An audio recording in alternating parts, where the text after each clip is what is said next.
আজকে ভিডিওটা করার একমাত্র কারণ হচ্ছে আমার কিছু জিজ্ঞাসা আছে। তো যদি কোনো নেইল আর্টিস্ট অ্যাভেলেবেল থাকেন বা ভিডিওটি দেখে থাকেন অবশ্যই পারলে সেই আনসারটা আমাকে দেবেন। তো যাই হোক, ফার্স্টে আমি ক্লায়েন্টের নেল কাট করার পর কিউটিক্যাল পুশ করে নিলাম। তা কিউটিক্যাল পুশ করার পর এবারে আমি কিউটিক্যাল কাট করতে শুরু করেছি। কিউটিক্যালটা বেশ হার্ড ছিল, তো কাট করতে একটু সময় লেগেছে।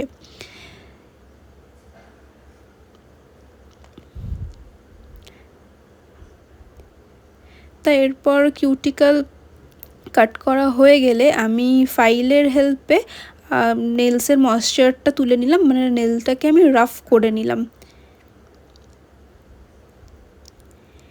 এরপরে আমি টিপ অ্যাপ্লিকেশন করলাম। তো টিপ অ্যাপ্লিকেশনে কোনো অসুবিধা হয়নি, আর দেখো টিপে একটুও বাবল আসেনি। এরপরে ওনার অ্যাকর্ডিং আমি সাইজ করে নিলাম, মানে কিউটিক্যাল কাটারের হেল্পে আমি সাইজ ছোট করে নিলাম। এরপর ওনার রিকোয়ারমেন্ট ছিল আলমন্ড শেপ, তো আমি আলমন্ড শেপটা রাফ একটা নেল কাটারের হেল্পে দিয়ে দিলাম। এরপর আমি ফাইল দিয়ে সেটাকে প্রমিনেন্ট করছি। তো আলমন্ড শেপ দেওয়া হয়ে গেলে আমি নেলটাকেও টিপসের সাথে নেলটাকে আমি মার্জ করে নিলাম।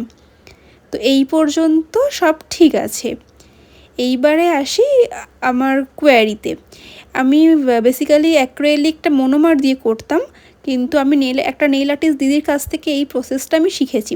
ফার্স্ট আমি প্রতিটা নেলসে বেস কোড অ্যাপ্লাই করেছি, একটা লেয়ার অ্যাপ্লাই করেছি, তারপর সেটাকে কিওর না করে আমি অ্যাক্রাইলিক পাউডারে ডিপ করেছি প্রতিটা ফিঙ্গারে। এরপরে অ্যাপ্লাই করার পরে আমি 120 সেকেন্ডে কিওর করে আবার সেম প্রসেস মানে রিপিট করেছি। তা তোমরা আমাকে একটু জানিও যে এই প্রসেসটা কি ঠিক। তবে হ্যাঁ, আমি বলে রাখি যে এই প্রসেসে আমি বেশ কয়েকটা ক্লায়েন্ট করেছি, তো তাদের থেকে কোনো কমপ্লেন্ট আসেনি, তো তাদের নেলস ভালোভাবেই স্টে করেছে। এরপর যথারীতি আমি একটা সফট বাফারের সাহায্যে নেলটাকে বাফ করে নিলাম। এরপরে আমি পলিশ অ্যাপ্লাই করেছি। উনি একটা ডার্ক মেরুন শেড পছন্দ করেছিলেন, তা সেই পলিশটাকেই ফার্স্টে একটা কোট দিয়েছি, এটা হালকা পাতলা কোট দিয়েছি, আর একটা আঙুলে ফ্রেঞ্চ ছিল, মানে রিং ফিঙ্গারে ফ্রেঞ্চ ছিল। এরপর আমি সেকেন্ড কোট দিই একদম ডার্ক মারুন কালারে, যেটা ওনার স্কিন টোনের সাথে খুব ভালো যাচ্ছিল। এরপর সেটাকে কিওর করে নেওয়ার পরে আমি একটু গ্লিটার দিয়েছিলাম, গোল্ডেন গ্লিটার ফ্রেঞ্চের ওপর একটু দিয়েছি, আর বাদ বাকিটাতে একটু অম্ব্রে মতো করে নিয়েছি। তা এরপরে এই আর্টটাকে সিল করার জন্য আমি টপ কোট অ্যাপ্লাই করেছি। আর এইবারে here is the final look.